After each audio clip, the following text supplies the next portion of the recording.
একদিন বনের রাজা সিংহ রোদ পোহাচ্ছিল। এমন সময় বাদর এসে তার লেজ ধরে টানাটানি করলো, জাকি দিল, লাঠি দিয়ে খোঁচাখুচি করতেছে।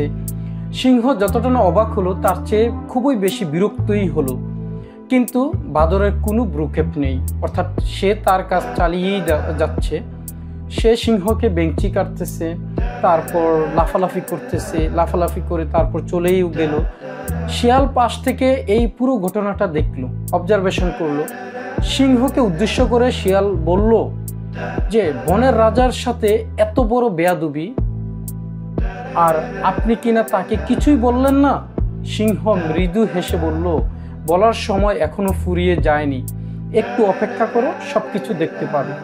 কয়েকদিন পর হঠাৎ করে বাদর সিংহের সামনে পড়লো এবং সিংহ তাকে সেখানে এক থাপ্পড়ে শেষ করে দিল।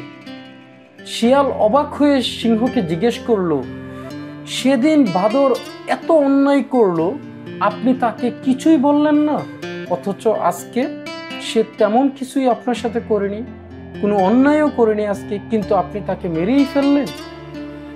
জবাবে সিংহ বলল, দিস ইজ পলিটিক্স।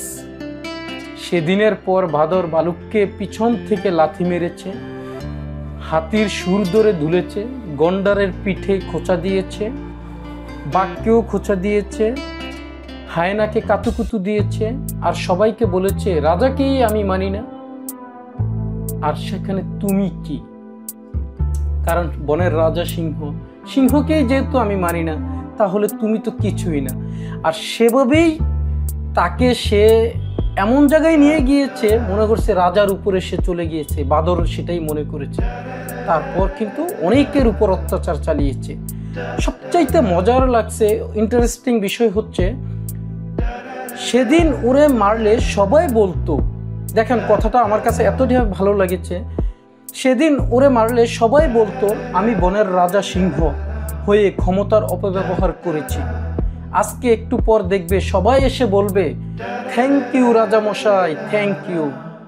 কারণ কি জানেন, মাঝে মাঝে লাই দিয়ে মাথায় তুলতে হয়, যাতে শক্ত করে আছাড় দিলে কেউ কিছু মনে না করে এবং আপদ শেষ হয়ে যায় একবারে, উল্টো যেন আপনাকে বলে যে আপনি সঠিক কাজটাই করেছেন।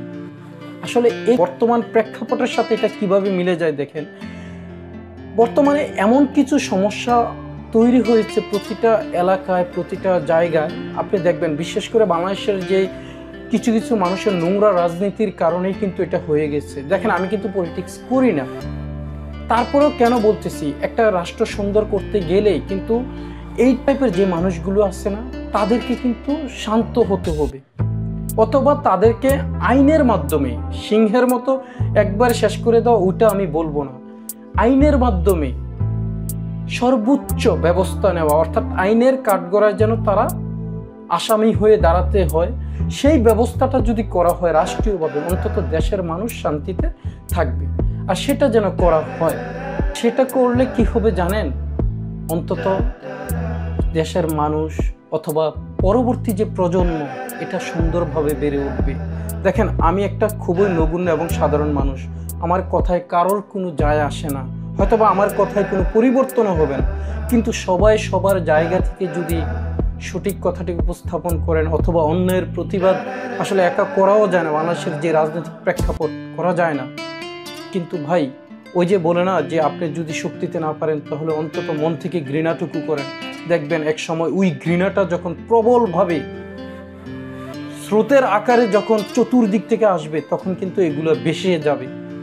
স্রোতের মানে যেই ব্যাগ থাকবে ওই ব্যাগেই দেখবেন যে এই অন্যায়গুলো ভেসে যাবে, যেমনটা বাংলাদেশের মানুষ দেখিয়েছিল। কিন্তু যেই লাউ সেই কদু যেন কখনো না হয়, সেই জিনিসটা যেন সবাই নজরে রাখে। থ্যাংক ইউ বন্ধুরা, আমি এই কথাগুলো বলার উদ্দেশ্য ছিল, আপনারা আসলে ধৈর্য ধরে দেখেছেন, এই জন্য আপনাদেরকে মন থেকে ধন্যবাদ জানাই। কিন্তু আমি এই কথাগুলো বলার উদ্দেশ্য ছিল আসলে আমাদের দেশটা যেন সুন্দর হয়, আর এই নোংরা মন মানসিকতার মানুষগুলো যেন শুদ্ধ হয়।